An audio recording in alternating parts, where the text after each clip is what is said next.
मनुष्य जन्म लेता है उसे मरण अवश्य भावी है। जन्म लेने वाला मनुष्य जीव पृथ्वी के धरातल पर समय समय पर अपने कर्म का फल किए गए कर्म के अनुसार ईश्वर से पाता है। कर्म का फल तो उसे उसके कर्म को ध्यान में रखकर भगवान देते हैं। कर्म फल भी 3 प्रकार के होते हैं। पहला कर्म यह प्रारब्ध कहलाता है और दूसरा कर्म यह संचित कहलाता है और तीसरा कर्म क्रियामान कर्म कहलाता है। प्रारब्ध कर्म का अर्थ होता है मनुष्य जन्म से पूर्व 84 लक्ष योनि में भ्रमण करते हुए किए गए कर्म और संचित कर्म वर्तमान में मनुष्य योनि में रहते हुए समय समय पर किए गए कर्म जो ईश्वर के पास संचित रहते हैं और जिसका फल तुरंत नहीं मिलता वह कहलाते हैं तुरंत फल देने वाले कर्म तो क्रियामान कर्म होते हैं। एक प्रकार से प्रारब्ध कर्म को हम फिक्स डिपॉजिट कह सकते हैं।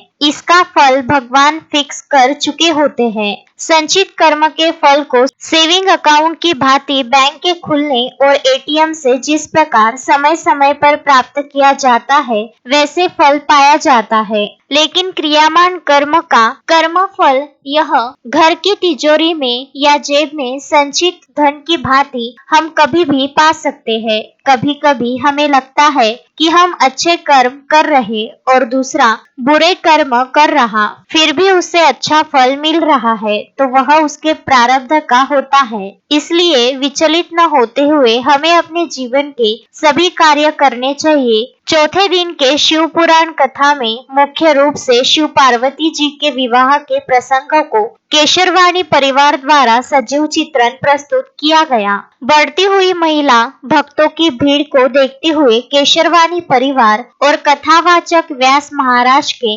सहयोगी द्वारा विशेष एलईडी स्क्रीन की व्यवस्था की गई ताकि दूर तक बैठे भक्तों को कथा का आनंद प्राप्त हो सके। संपूर्ण व्यवस्था हेतु रवि केशरवाणी, श्यामलाल केशरवाणी, रामलाल केशरवाणी, अभिषेक केशरवाणी, गौरव केशरवाणी, हर्ष केशरवाणी और केशरवाणी मित्र परिवार प्रयास कर रहे हैं। अश्विन शाह, विदर्भ न्यूज, पुलगांव।